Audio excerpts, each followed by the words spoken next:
আমাদের দেশ থেকে আমাদের একটা ট্রেন্ড কি জানেন, যেমন মালয়েশিয়া একটা ট্যুরিস্ট কান্ট্রি, ওরা ভিসা পাঠায়, ভিসা অ্যাপ্লিকেশন করলে পেয়ে যায়, ওরা ট্যুরিস্ট হিসাবে যাচ্ছে, গিয়ে ওখানে স্টে করে কাজে লেগে যাচ্ছে, অবৈধ হয়ে যাচ্ছে। তারপরে আপনার শিক্ষা, একটা এডুকেশন কনসালটেন্সি নামে আরও কিছু কনসালটেন্সি হচ্ছে, লোক যাচ্ছে যেসব দেশে যাচ্ছে, গিয়ে সেখানে অবৈধ হয়ে যাচ্ছে, আনডকুমেন্টেড হয়ে যাচ্ছে, সেখানে গিয়ে কাজ করছে, তখন ধরা পড়তেছে।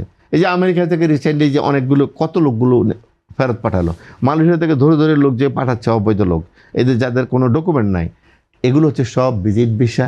এখন ভিজিট ভিসা যাওয়া মানে রিক্রুটেন্সি নয়, আপনার ওমরা ভিসা মানে রিক্রুটেন্সি নয়, হজ ভিসা যাওয়া মানে রিক্রুটেন্সি নয়। তারা ওখানে গিয়ে থেকে যাচ্ছে।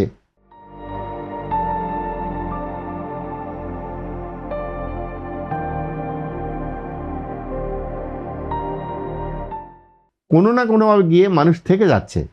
এটার দায়িত্ব তো আমাদের নয়, এটা দায়িত্ব কার? এটা দায়িত্ব বিভিন্ন মন্ত্রণালয়ের। হজ জন্য হজ মন্ত্রণালয় আছে, আপনার এই যে ভিজিট বিষয়ে যারা যায় সেটার জন্য আমাদের ট্যুরিজম মন্ত্রণালয় আছে, সিভিল এভিয়েশন আছে, তারাই তো এগুলো দেখবে।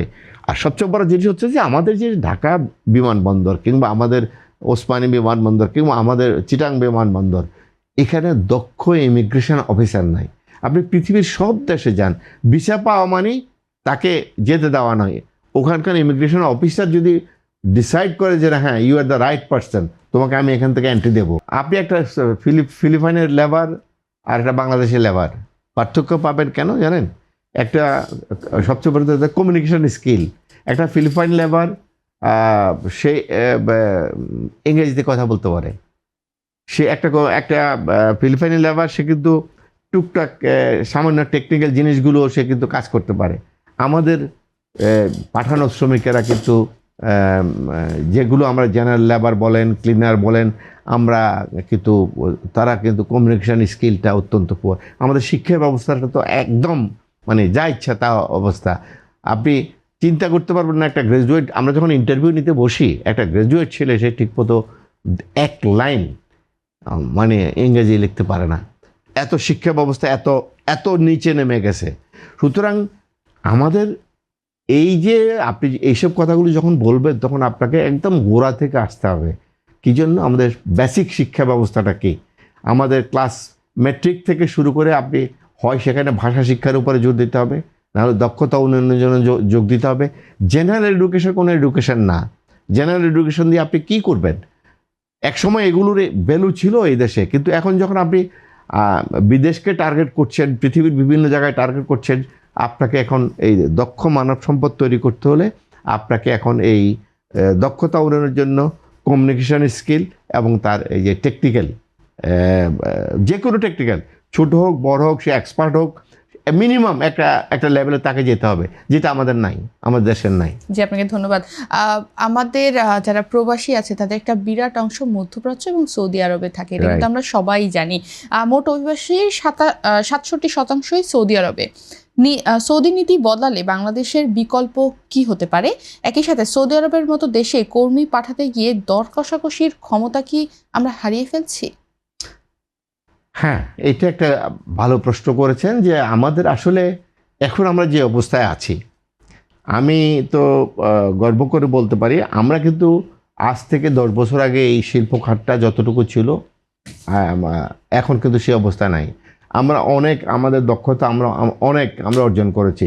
আমরা ইচ্ছা করলে এখন অনেক দক্ষ শ্রমিক পাঠাতে পারি, আমরা সেমি স্কিল পাঠাতে পারি, আমরা ওয়েল্ডার পাঠাতে পারি, অনেক দক্ষ শ্রমিক আমরা পাঠানোর মতো আমাদের সক্ষমতা রয়ে গেছে, আমরা পাচ্ছি। কারণ আমাদের এক সময় আমাদের দেশ থেকে যখন আমরা এক্সপার্ট লোক পাঠাতাম তখন বলা হতো ব্রেন ড্রেন হয়ে যাচ্ছে। এখন আমরা সেটা বলি না, আমরা বলি যে না, তারা এক্সপার্টিস নিয়ে আপনি দেশে ফেরত আসছে।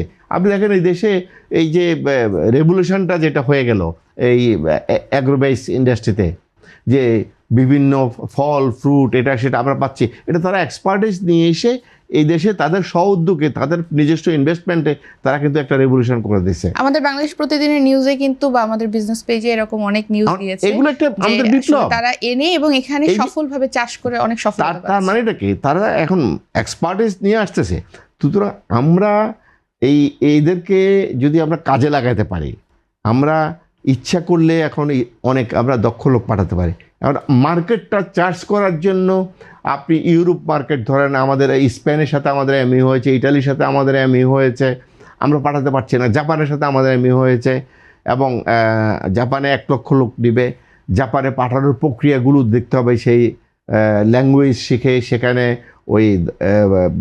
ওই সেক্টরে ট্রেনিং নিয়ে তাকে যেতে হলে তাকে 6 থেকে 7 মাস অপেক্ষা করতে হবে। কিন্তু আমার এমন একটা দরকার যেটা মধ্যপ্রাচ্যের বিকল্প মার্কেট, বা সেই ভাষা শেখা কিংবা সেই ট্রেনিং এর জন্য কি সরকারি এমন কোনো ইনস্টিটিউট আছে? ঠিক যেমনভাবে আমাদের ঢাকা ভার্সিটি আমাদেরকে ঢাকা ভার্সিটির সার্টিফিকেটের যেমন ভ্যালু আছে বা চিটাগাং ইউনিভার্সিটির সার্টিফিকেটের যেমন একটা ভ্যালু আছে, ঠিক তেমনি যদি আমি প্রাইভেট সেক্টরের কথা বলে north south, BRAC, east West বা অন্যান্য ভার্সিটির যে ভ্যালু আছে, এরকম কি কোনো সার্টিফিকেটের ভ্যালু প্রাপ্ত? এখন সরকার সেটা খুলেছে। আমাদের প্রতিটা জেলায় বেশ কয়েকটি টিটিসি যেটা করেছে, সেখানে জাপানি ল্যাঙ্গুয়েজ ইনস্টিটিউট খুলেছে যাতে অ্যাটলিস্ট N4 পর্যন্ত তারা সেখানে শিখতে পারে, সেটা করেছে। কিন্তু এটা এনাফ নয়, চাহিদা অনুযায়ী এটা এনাফ নয়। তো আমার কথা হচ্ছে যে আমার ডিমান্ড বেসড অহেতুক ট্রেনিং দিয়ে একসময় আপনি মনে আছে যে কোরিয়া এবং অলিতে গলিতে কোরিয়ান ল্যাঙ্গুয়েজ শেখার জন্য শিখা হলো। এরপরে বিদেশে ওই শ্রমবাজারের জন্য না, ওটা তো কোরিয়ান একটা ড্রামার, যে দেশে যে একটা পড়লো, ঝড় পড়লো, সবাই ড্রামা দেখে দেখে কোরিয়ান ল্যাঙ্গুয়েজ শিখে। এখন এই শিখে তারপরে তারা যাওয়ার স্কোপগুলো নাই। তাহলে আমাকে ট্রেনিং সেন্টারগুলো খুলতে হবে নিড বেসড ট্রেনিং, অর্থাৎ আমার চাহিদা ঠিক করে নির্ধারণ করে ওখানে যে কোনো ডেস্টিনেশন কান্ট্রির চাহিদা অনুযায়ী আমি এখানে আমার কর্মীদেরকে আমি জি, আপনাকে দক্ষ ধন্যবাদ। করতে হবে।